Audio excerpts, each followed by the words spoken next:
నమస్కారం, ఘంటారావానికి స్వాగతం. ముందుగా ప్రధాన అంశాలు. కూటమి పాలనలో రాష్ట్రానికి విదేశీ పెట్టుబడుల ప్రవాహం వైసీపీ హయాంతో పోలిస్తే 6 రెట్లు పెరిగిందన్న కేంద్రం. విశాఖ ఎకనామిక్ రీజియన్లో పెట్టుబడులకు ప్రణాళికలు 9,50,000 కోట్లు రాబట్టాలని సీఎం ఆదేశం.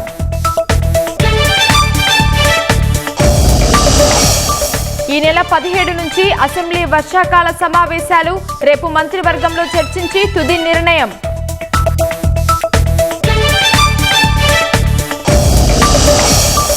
జగన్ దేవరపల్లి పర్యటనలో వైసీపీ శ్రేణుల వీరంగం. రోడ్లపై బల ప్రదర్శనలతో వాహనదారులకు అవస్థలు.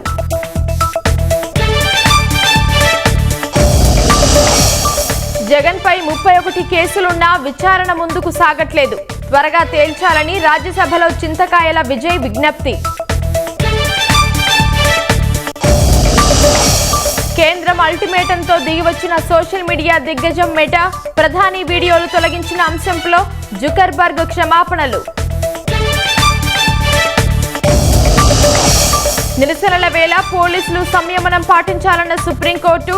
సమస్యలను విని శాంతి మార్గాన్ని ప్రోత్సహించాలన్న సీజేఐ.